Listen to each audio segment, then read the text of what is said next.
Thank you, and welcome back to another episode of the Carolina Otaku Podcast. I am Afro, and I am here with my co-host, Lexi.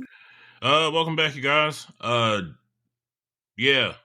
So we haven't been gone for too long. I needed a week away. So you guys know how we start these off. Kind of see what we've been up to, and we kind of just go into the topic and shit. You know how it is. So I start with you. What you been up to? The last time we talked, you already went to the weekend concert, I think. Mm-hmm. Yeah, you already did. So what you been up to? Since then, nothing. Just a blessing. How the new digs coming? It looks nice. Anyways. You don't like it? I don't. Damn, man. Okay. I don't want to, tell me this, but are you thinking about like finding some other place soon, or are you going to stick with this? Oh, no. Like, back to house hunting. And Yeah, supposedly interest rates might be going down soon, so that might be a good thing. But for me, working 2 joints, doing half days at one and doing, regular full days, and then also working at the range. So he got 3 joints. Yeah. It's okay. It's all right. That's about it, man. I can't. It feels good to be making money again. I got my first check from the new job, and I got paid for my first week. Boy, what a difference! Boy, what a difference! Like night and day. Yeah, I was like, whoa. I haven't seen this in months. Almost started crying.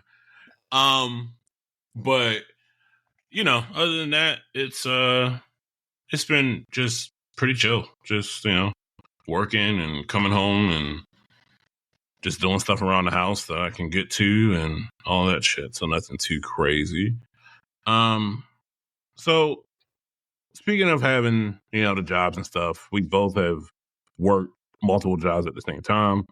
And one of the big things that I think Lexi is way better at than me is taking vacation, taking time away, and managing workload.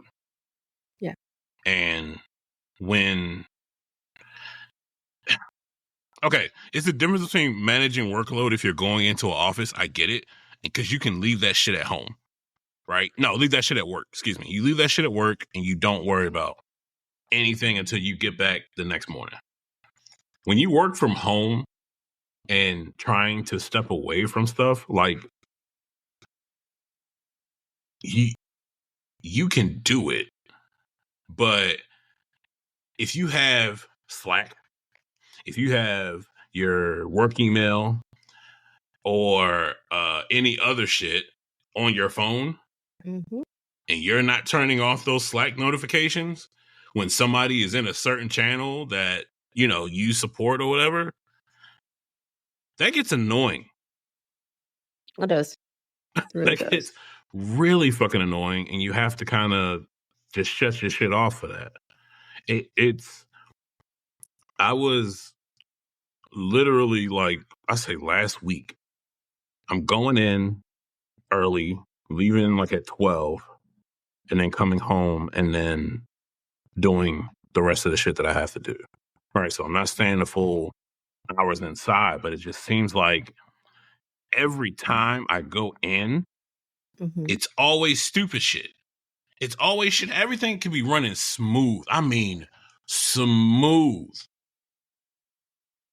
And then when it comes to networking shit, it's just like, it just shits the bed. And it's always those last 30 minutes when I'm about to leave. Of course. And it's like, hey, I ain't got no internet. What? It was working fine. What the hell happened? So now it's going back to where their office is seeing where that main connection is, making sure that Ubiquity AP and that Ubiquity switch is all good to go, then going back to the server room, seeing if there's a connection there. Might be a bad cable, might be some other bad shit. Then you sit there and you're like, well, it's not anything bad. So what is it? And then you don't want to leave that person With no internet. without, access to anything, sending emails and stuff like that. So now you're just like, okay, do I work on this tomorrow when I come in and tell the person, hey, I'll be back tomorrow? And or you sit there past the time that you need to be there and work on it. You give them the good old try. Yeah, I left. So I did because I had other shit I had to take care of.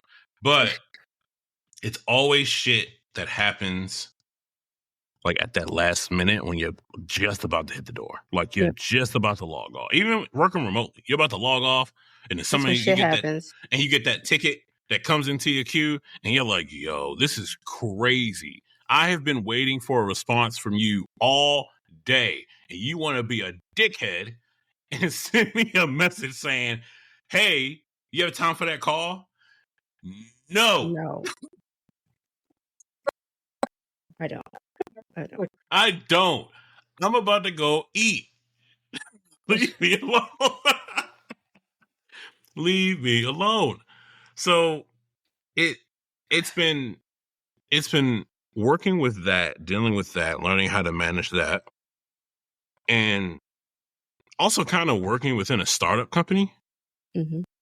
And when I think about startup, I'm thinking less than 500 people. That's startup to me. Some other people might say that's wrong, but that's startup to me because I've never worked for a company that had that, like, less of people working remotely and working within cybersecurity and stuff. So it was definitely something that was new. So this whole realm is like just the onboarding process is, you're coming onto a team where it's still being worked on. Yeah. So the protocols of stuff, it isn't set in stone. It's being edited and changed kind of like every day just to meet, like, okay, this is the shit that this person would need access to.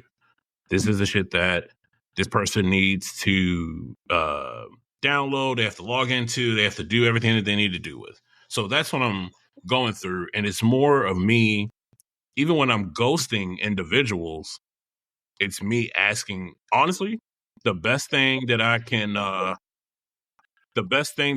do is, if I'm ghosting somebody and I see that they have like a whole bunch of bookmarks and they're organized, let me get those bookmarks in that HTML file. Let me get them bookmarks in them HTML files so I can copy them shits so I can have them for myself, so I can just have them things already organized. I did that today. The best shit that you can do. As for people, like with people, if you're ghosting somebody and you notice that they have a certain organization, you're going to be talking to most of your team anyway. And you want to take into consideration how everybody kind of works through tickets and stuff, because everybody's different. Some people write down everything and take notes of everything and put it in Notion or put it in a notepad or something like that. Some people don't. But the one thing that everybody has is bookmarks. You have to be a serial killer to be working in tech and not have bookmarks. Yeah. Like, that's insane. So bookmarks came in clutch, just seeing everything organized and stuff like that. So what, I guess for you, when you were doing the two jobs, how did you manage that and kind of say, was there one that you gave more time to than the other? It really depends on like what's going on day to day at either one. It's so like when you do it, you know like on the back of your hand, like, okay, I know I can do this. Yeah. And I'm not gonna have any issues or whatever. But it also is, how is the work dynamic? So like there's like for you working at a startup, it's small. There's a lot of there's not that many employees. Y'all are trying to get things up off the ground, setting protocols and troubleshooting like tips, knowledge bases, all that kind of stuff. It's still being developed.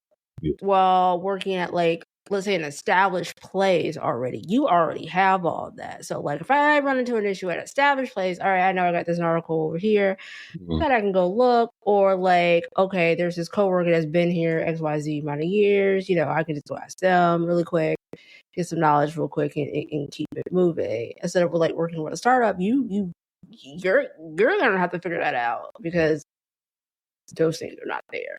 Yeah. And so that takes more of your attention because you have to do those kind of things.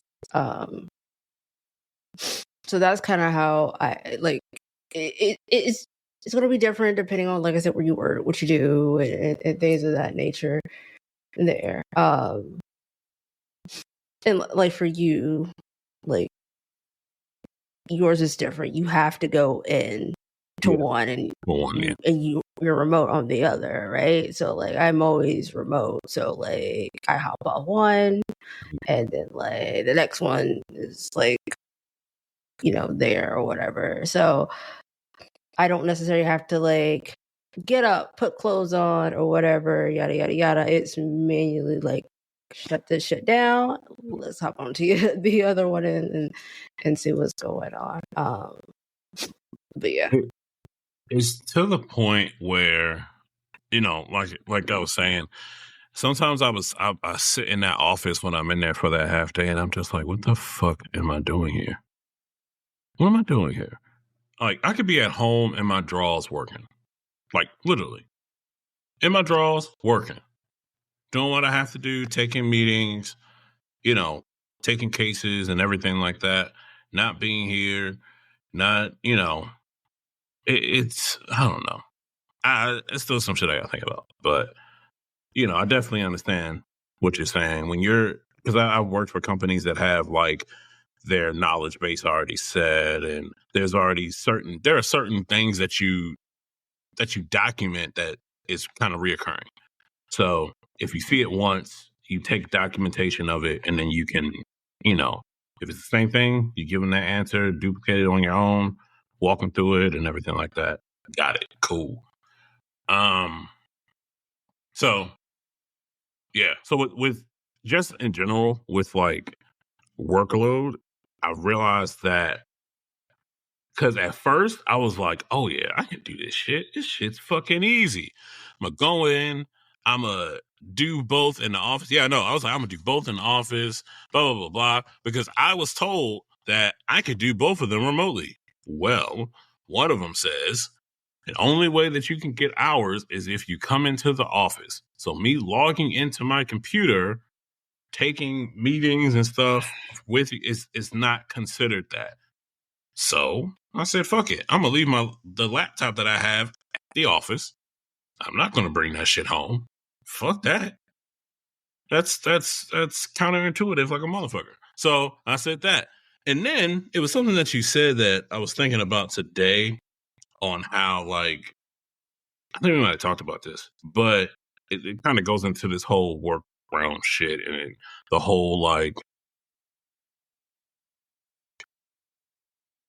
I was talking to my manager at the range, and he kind of said something interesting to me. We were talking about kind of like the different generations of just people, right? mm-hmm. And how different generations, the way that they see life and shit like that. Yeah. And he was like, boomers, i.e., my parents, right? My parents and stuff are like, not my parents, but they're like, they tell everybody, you don't want to work. You don't know what working hard is. Blah, blah, blah, woo, woo, woo. Then You got then that's like the boomers tell the Gen Xers, because the Gen Xers hear that shit, and they're like, it's so many Gen Xers that I know, and when Gen X is like late 30s into 40s, I think, maybe your 70s, 80s babies. Yeah. So then you get into them, and it's like, honestly, I'm gonna be real with you. I feel like all those motherfuckers there were just fuck. I swear.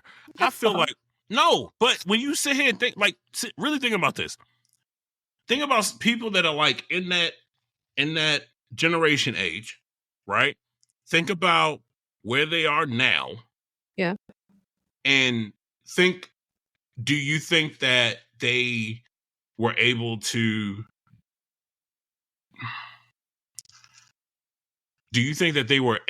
like get to where they wanted to get to? Yes, there are some like that, but I've seen a lot of Gen Xers that have tons of fucking kids. A lot of them, I might get haters. I think I see where you're going with this, but yeah. I think it's just where we are now at the times. Like the boomers are gonna be like, we don't want to work, we're lazy, but they fail to realize that no longer does one income support everybody in a family. Yep. And like we have to work like 2-3 jobs that have like multiple streams of income. Yep. Just to be able to take care of ourselves. And so, they just think that, oh no, you're not doing it right, or you have bad money management. No, it's not. Our wages are not keeping up with inflation. And so, like, we're having to do extra shit. Gen X, or not, well, yeah, the Gen X after them. Yeah. So with them, they mostly caught the last little tail end of like being able to like have that one family or whatever, or having that one income and support a family or whatever. Couldn't cope. And right, and cope, right? Yeah, and so cope. Yeah. Right. And so, they, if the mom did, she probably had like a part-time job, so they got that little extra bit of income. But like us millennials, we're realizing that like kids are fucking expensive. We already got like money issues. We've been through so many like world events in our like young age that like we're just like, nah, I'm good. I don't want the kids or whatever. And like they were just, but the Gen X's just popped them shits out like nothing, and then it's just like, and then it's just crazy to me how like when it comes to the Gen Xers, it's almost like this like, yeah, I know what I'm talking about shit. Nigga, no you don't. What? Like, what? No, you don't. You think you know. You think you're a boomer, but in all reality, you really not. So then when we come in, the millennials, it's the whole, because I don't think Gen Xers were given the whole speech of, you got to go to college, you have to go to college, you have to go to college, you got to go to college in order to get to where you got to get to, right? Millennials come in and it's like, you got to go to fucking college. You got to go to fucking college, get the degrees that you need to get, blah, blah, blah, blah, blah. I'll tell you what, one of the biggest things that was never talked about with me, like, or just like in general, were blue collar jobs, i.e. plumbers, electricians, masonaries, shit like that. I didn't know about that shit until I got older. Yeah. Because it was never anything that was said. Yeah, it's true. It's like, you got to think about it. Like, as the change in industry has like progressed, like boomers, they were more what, like, I don't know, but I know like Gen X, like they're more textile, more, automotive industry, blue collar, like plumber, HVAC. Those type of roles were like, hey, go get a trade, go get learn something, like. And we were told, oh yeah, we gotta go to college. Gotta go to college. You know, you gotta go to college to have a good, a good job. Yeah. All that stuff, yada yada yada yada. And I think now with like the generation after us, they're starting to realize that like you don't necessarily have to go to college. Like right now in the state of the economy and the way it is going to college is completely useless. Waste of money. Yeah. It's always money. Like you're better off getting a trade. Yeah. And doing that. Yep. Or finding some like skill niche role and learning that versus going to college for 4 years, because there's so many people right now that are like getting these degrees and not even doing the job that they were preparing for. Like, or right now it's an epidemic where like entry level roles for like people coming out of college, they're like non-existent. Like my nephew, who's like I think he's in his senior year now. Like he did an internship or whatever, and he's been like messaging me and been like, "Hey, where can I find this kind of job? Or you got any tips or whatever?" Because it's just so hard out there. But luckily, like the place he did his internship at this summer, they're like, "Hey, we can hire you on, whenever you're done with school." So he's not going through that. But there's so many that are like not finding roles after they get that piece of paper. It's insane. I saw somebody else on a podcast. I forgot. Maybe they said it like this. Boomers are like, we had the money. Gen Xers were like, we know that the money's there, but we don't want to do too much for it. Millennials are like, where is the fucking money? Where is it? Because we ain't finding it anywhere. And then Gen Zers are like, I really don't give a fuck about the money. I don't give a fuck. Right? And because when I heard that, I was like, that is absolutely right. As a millennial, I'm like, where the fuck is it? Let me know. Because I said this before, if I can do it all over again, I never would have went to college. My ass would have been an electrician, a plumber, only if I knew about it. Mm-hmm. If I knew about all the options. Then I think that's where I got lucky, because like in high school we had what we call like an extension campus. Yeah. So pretty much that like geared you up for certain roles that were like trade based. So like automotive, I think they did have some HVAC classes, nursing, like accounting classes, banking classes.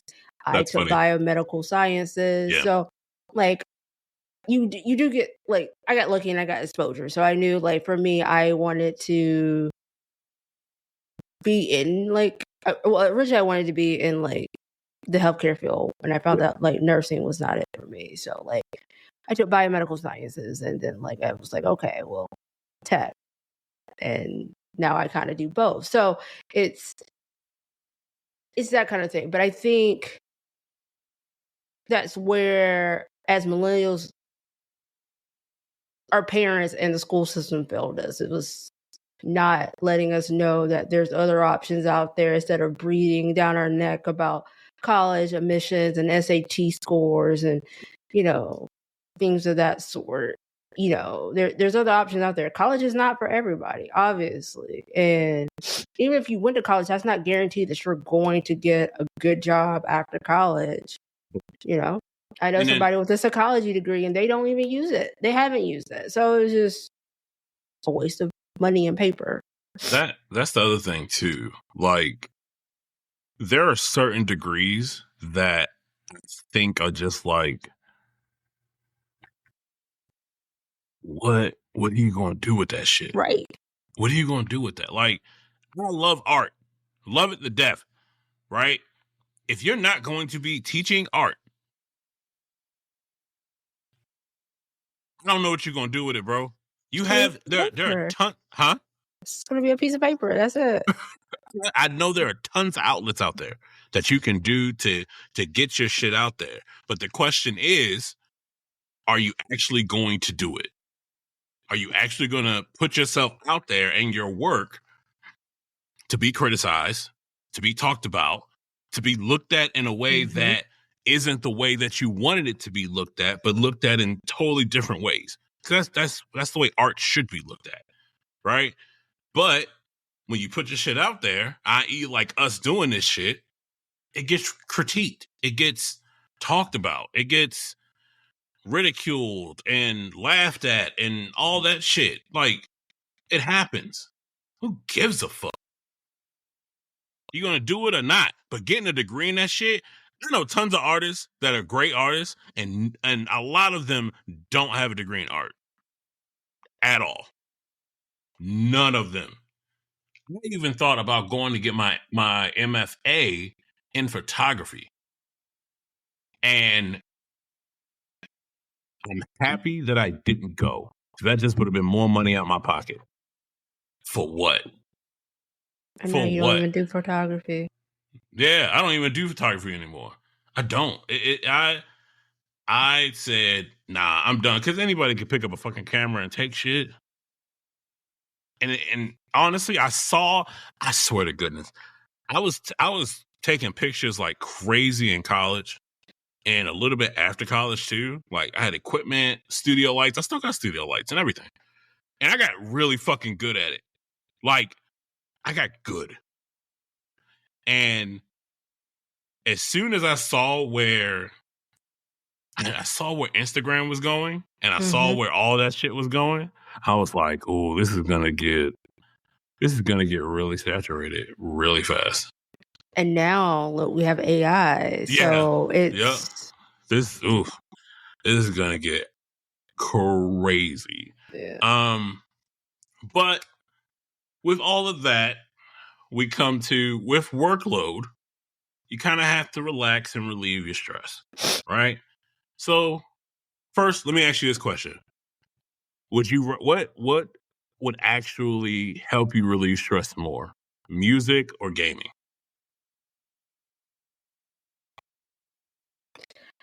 So for me, I think it really depends on like the situation. Like if I'm angry or like I'm just not in a good mood, gaming and shooting and killing things is always a nice stress reliever. Yeah. But like if I'm like anxious or like, you know, kind of like depressed or whatever the case may be, I think music helps me more in those particular situations just because like I'm one of those people, I think that like for me, music kind of is like the soundtrack of my life. Like I can listen to a particular song and I can know what I was feeling like in that particular point of life. Like, oh, okay, I remember like this song. Yeah, I used to play this all the time when I was like going through X, Y, and Z. Or, you know, oh yeah, I remember when this happened, this song was playing in the background. Like it's just like that for me. So I'm one of those different ones. I it's both. What about you? I probably, gaming is definitely relaxing and a stress reliever, but it would have to be music. Lo-Fi Girl put out a channel last month, and it's a live channel with like the Brazilian lo-fi shit, and that shit, oh my gosh, that shit hits every fucking time. I am a lo-fi fucking fiend. I love it to death. God, he is. Because it's just great instrumental. It's great. Like, we actually talked about that last week. It was like we in our team meeting we have like an icebreaker or whatever, and like I asked, what does everybody listen to during work? Yeah. To get through the day. And like most of them were like nothing, which was surprising. But like another guy on my team is he's closer to my age, but he was like, "Oh yeah, I listen to like binaural beats and lo-fi or whatever." I was like, "Yeah, me too." Like we were just so that's the way to go. Like, yeah. we don't have this raccoon, like, this is from Chill Hop. I have one still in the box. I bought 2 of these things years ago.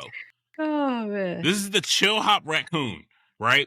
And Chill Hop is based out of, I think, Sweden.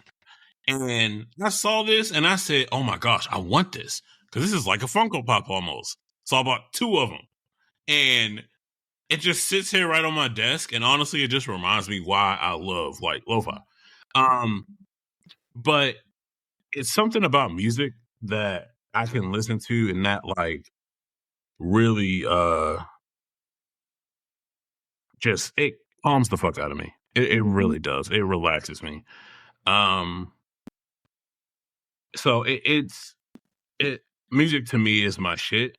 But I think some people do like video games also, which is cool, right? And I think we hinted on this last week. So what I'm going to do is just go through a list of video games from most stressful to least stressful, right? So we're going to start with most stressful games, high pressured, right? Intense, punishing. First game, most stressful. You want to take a guess? Dark Souls. Yeah. Dark Souls, Elden Ring series, Soulborne games. What it says here is tough bosses, constant death, and high stakes. That's number 1.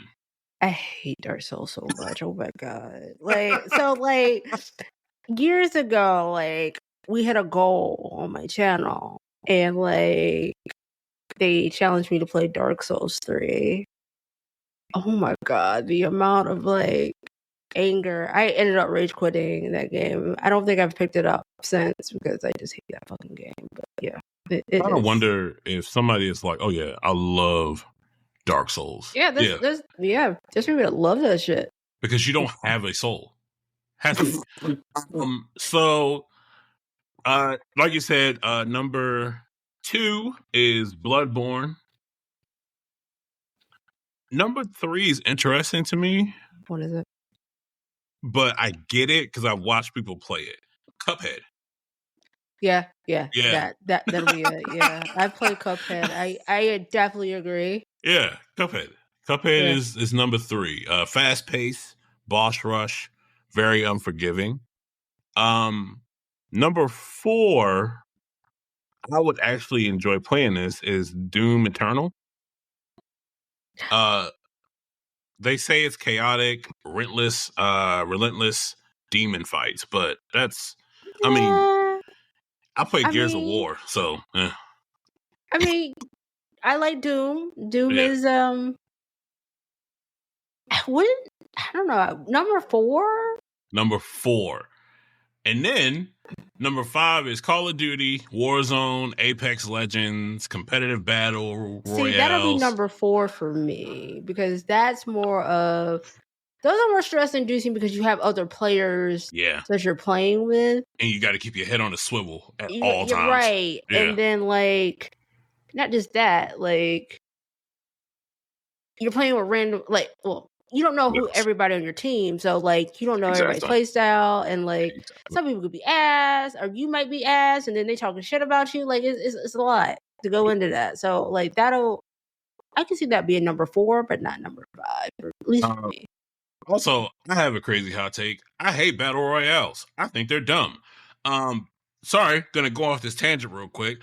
I remember I was seeing videos of big streamers talking about Battlefield and how, like, what they need to do to fix it. I don't know if they were joking. I don't know if they were, like, on some real shit. But they were talking about, like, making Battlefield, like, a battle royale type shit. We don't need that shit. All right, back to this list. We don't need it. Leave Battlefield the way that it is. Stick to your fucking Fortnites and all that shit. Rainbow Six Siege. I agree with this. Is number 6. No, that should be before Call of Duty. Oh yeah, definitely. Yeah, definitely. Rainbow Six Siege is like. I know some Siege players. Yeah, that definitely should be higher up. Oh yeah, that shit is tactical as fuck. That's crazy. Number 7 is Escape from Tarkov. So you Oh said my god, that should be higher up on the list. Oh, permadeath looting and very stressful PvP PC only. Number 8, Overwatch 2, Valorant. I don't get Valorant. I don't get Valorant either. Yeah, I get it. You know, it's competitive shit, but Dead by Daylight is number 9. Okay, yeah. Mm-hmm. And I don't know. This number 10 is weird, but I get it. Resident Evil 7 and 8. That was such that doesn't belong on the list. Yeah, I think people play that more for the fun of it. If you're not, I feel like people that play Resident Evil usually have played all the rest of them. I don't know. There are definitely people that get it that's never played it before, and that's when I can see it being stressful.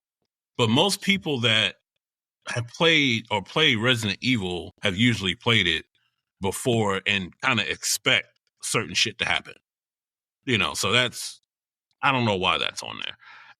A game that's like that I can think of is, I don't play stressful games like that, just in general. Nah, Metal Gear ain't stressful. Okay. It ain't. Nah, Metal Gear's not stressful. Nah. Nah, it's not. So moderately first, actually, I kind of want to start. That's the high. I don't really care about moderately, but we can go through it just because it has Fortnite again. As number 11, Monster Hunter World for number 12. Yeah, I can see that. Big boss fights, Yep. grindy but rewarding. Mm-hmm. The Legend of Zelda, Tears of the Kingdom, and Breath of the Wild. I would think people would see that as more like relaxing. But it says open world with survival chain challenges, but beautiful and calming too. How many games are on this list? 30. Okay. What? No, nothing. Go on. It's crazy. Hades is number 14. I get why Hades is up there. The rest of these are kind of shit. Streets of Rage is not fucking. Wow, I'm surprised that is even on the list. Yeah, Streets of Rage 4. Get that shit the fuck out of here. Diablo's number 19. Which it depends on how you playing. Like if you playing like me and you doing like seasonal shit and you're like on Torment 3 and 4, yeah, it could be stressful. And then FIFA, Madden, and 2K are, honestly, I would think that shit is more stressful than moderately stressful. I would think those games are more stressful because those shits are competitive as hell in every way. In every way. I mean, because, how else is 2K and FIFA and Madden going to take those people's money? They have to give them something. They got to give them something to do. They got to give them something to do. Shit. They have to. Low stress games. This is pretty. What do you think the first one is? The Sims? Number 25. Okay. Animal Crossing New Horizons. Yeah, that makes sense. I was thinking that of Stardew Valley. That's number 2. That's the second one. That's the second one on the list. Minecraft creative mode, which I get. You just go in there and just do what you got to do. The Sims, Slime Rancher, Power Wash Simulator. Mm-hmm. I get it. That could be some relaxing shit.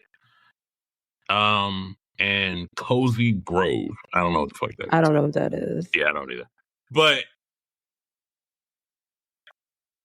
the Dark Souls and the Elden Ring shit, I can definitely see that being number 1. That's definitely number 1. Yeah. I don't know. This is, and I think this is one of the reasons why I say I'd rather listen to music than play video games, because yeah, I might get stressed out if I don't beat a level, but I just turn it off and just go away and just come back to it later. When I was younger, oh nigga, I used to get pissed off that I couldn't beat a fucking level. I'd be mad as fuck when I was younger. I'd be mad as shit.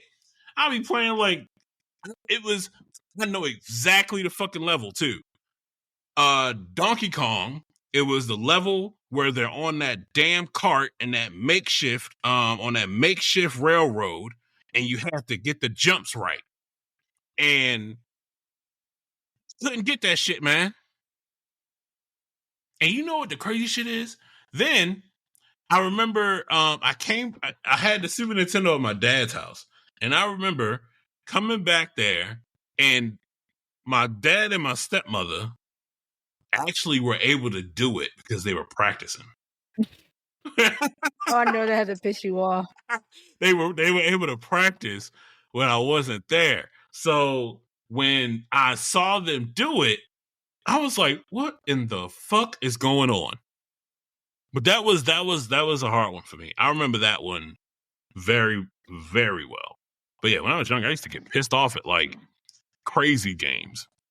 Crazy games. Ugh. Maybe I don't do that anymore. I'm serious. Well, it was something else that I wanted to bring up. Oh, I think also this is another segue. I watched that new season of King of the Hill. Yeah, I love it.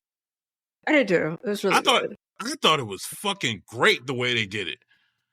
Love seeing apparently Connie. They already finished season 2. Ooh. Like the next season. And we're supposed to get it next year. Oh, look, I think the way that they made Bobby, we saw Bobby kind of already like self-aware and growing and understanding who he is and other people around him, and him being an adult, becoming a chef. It all makes sense, but he's also like very considerate and emotional and just all around a good person, because I think he saw the way that his dad was. Yeah. And then he saw his mother, which Peggy has fucking dementia or something, because she's fucking crazier than Dale. Like, she's a nut. The way that what was the word that she was saying? Well, she is saying she kept on saying Saudi Arabia weird. She was saying it weird. I'm just like, and it irked the fuck out of me. I was like, oh my God, this is Peggy. Peggy is I said this before and I'm gonna say it again. And I posted this on TikTok, and it got people were like, I remember reading one comment and it said, you know what? I was gonna get mad at first, but I think he's right. Peggy is the dumbest character in King of the Hill. She is. I remember that comment. I was like, yeah, but she is. Like, yeah. It is hard because like she thinks she is the smartest person in the room. Yes. And that's why it's so bad. Like if she was like Lucky, but technically Lucky was smart, but like she was like Lucky and like everybody just thought was like, oh, stupid. Okay, it would have been it's fine. Yeah. But because she thinks she's the smartest person in the room and that she knows everything. Right. It's bad. Like, for instance, when they were doing the whole like investment scheme or whatever, like she was like, let's go ahead and do this, and Hank is like, no, let's not. Let's keep our safe assets and get our 3 to 5%. And guess what ends up happening? Like, but she did save him at the end. She did save him. You know what's crazy? This is how you know Peggy's dumb, because Hank and Bobby don't even acknowledge the shit that she says anymore. No, because they both know that she's talking shit.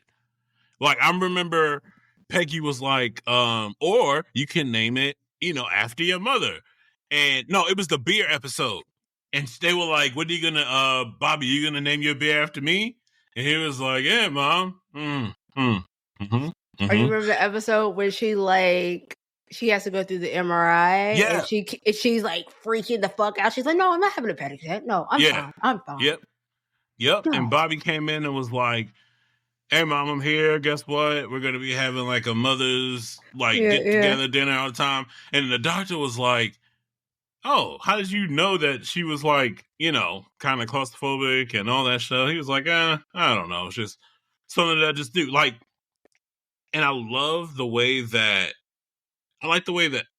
first of all, the chick that took a shit on Jerry Jones's table is insane. Second, I love seeing Hank's brothers because they showed both of them. Yep. That was cool. I do like that Hank is in his brother's life and wants to be in his brother's life and kind of turn him into a better person. Did you notice that what's Hank's brother's mom name? What is her name? Is it Debbie? Is it Debbie? Yeah, it might be. It might be Debbie. You notice that she got rid of all those stupid implants and shit that Cotton had her get. Yeah. But I thought it was a really good fucking season. I thought it was really good the way that they did it. And I kind of like how Connie and Bobby kind of come back together. Yeah. I think that shit is great. How they kind of just walk past each other and just like, oh shit. It's kind of, yeah. The only thing I think is kind of like somewhat disappointing is that like Joseph still has no fucking clue. Has no fucking clue. Yeah. Like, you remember when he was in the restaurant, he's like, yo, man, I'm the only white guy on my crew. And then the guy was like, he knew. Yeah. Bobby knew when he was younger. Yeah. Everybody knows. Yeah. Except for him. Except for Peggy too. Peggy found out late also. She found out late, but she knows. Like, everybody knows. Yeah. That shit was crazy. I was like, oh my gosh, man. I thought it was amazing. I like seeing everybody, seeing Khan, them being divorced, and if you haven't watched that shit, spoiler alert. But yeah. Oh, is it Dee Dee? It is Dee Dee. Dee Dee. Thank you. But yeah, man, they did a damn good job with that. I was very surprised. I thought they were gonna like really kind of go on like this whole like PC shit and kind of not like, touch certain things and everything like that. Like that relationship that Connie was in with Chain Wasana-san. And that, first of all, fuck Connie for that, right? Connie was kind of an asshole for that. And I'm going to be real with you because the thing that happened was she felt really emotional and needed somebody to talk to. And Chain was like, I don't have to do none of that shit. And then Connie comes out of her mouth and says, oh, you think, what? Just because we're in this, you can't be there for me when I need you to be there? And in my head, I'm like, Connie, isn't that the whole point of the shit, the whole structure of your relationship? It was just like, why are you in this open relationship with him? Anyways, like, that part was like a mess. I didn't like that either. That season that they put out is like one of the highest rated animated series that they've done on Hulu for a while. So yeah, I'm ready to see what they're gonna do for the next season to see how that goes. I do wonder if they're gonna bring back Luann. Can't. If they do, it have to be a whole new voice actor. But I don't know. I wouldn't think so. So they because you have to also revoice Lucky. Yeah, but they had a whole kid. They did. Unless they bring back the kid, possibly by itself. Yeah, that's and that could be. Oh, nah, they ain't gonna do that because Peggy gonna make that kid look stupid. I don't like that. Yeah, but it would be cool to if they brought brought her up and stuff like that. That'd be dope. That'd be sick. But yeah, man, that was a really good season. I really fucks with that. Yeah. And that was honestly, that's all I want. That's the only. There's really nothing else TV wise that I'm looking forward to. I've been watching what's that? I can't think about that anime. It's the one with the dude named he gets tossed down into like a trash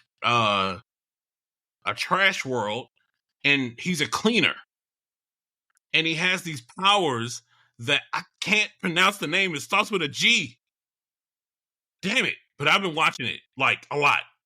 Oh, man, this is stupid. I can't think about it. Fuck. But it's good though. It has a lot of good black characters in it. I have to look it up. Yeah. Like a really, like, one of them I think I could possibly cosplay. It's actually a really good character. Okay. And honestly, you could cosplay one of them too. No, I'm serious. And she's kind of a badass too. But yeah, I've been watching that, and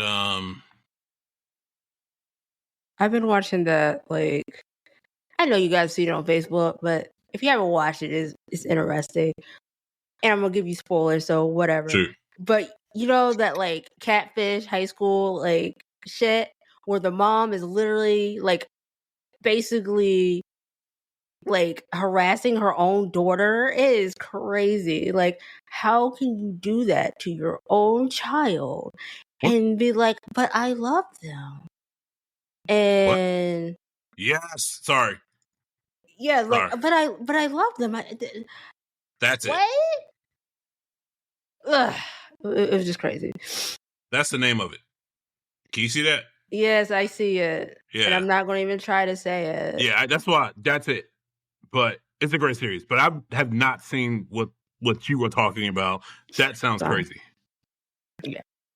That sounds crazy. Like, it literally starts like, okay, so her daughter has this boyfriend or whatever. They've been together since they were like super young. Like, 12, 13 or whatever. And like they start getting these harassing text messages or whatever, like trying to break them up or whatever.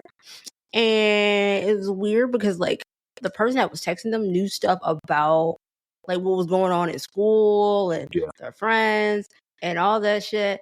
And like fast forward, we come to find out it was the mom, and everybody's like, why the fuck would you even do that? And then like, so the dude's mom is like, I think she probably like had a crush or an infatuation with this kid. And like, turns out like the mom said that she had this job for like a year at this place, and she didn't. She just been lying every day, saying she was going to work when she wasn't. And she was just texting her kid and her boyfriend to harass them. It's wild. It's just what? Did she want the boyfriend or something? We don't know. Man, that's crazy. Probably so. That's crazy. That's wild. Yeah. Jesus. But yeah, you guys, like, take vacation time. Don't overstress yourself. Yeah. Don't overstress yourself.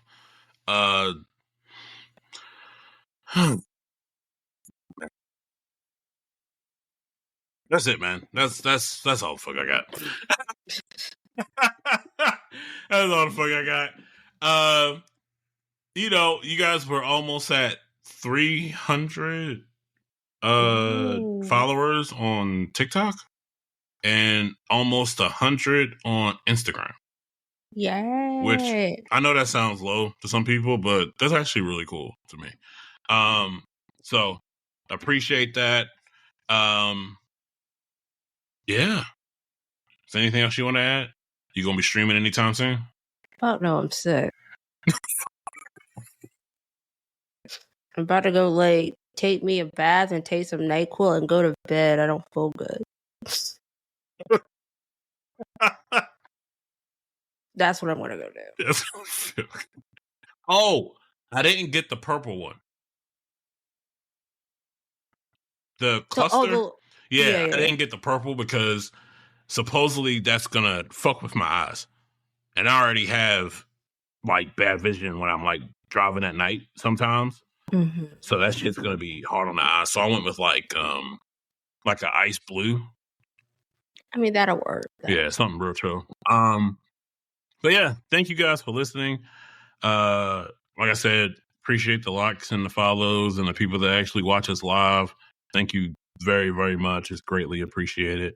We love you guys. And yeah, we'll see you guys next time. Bye. Bye.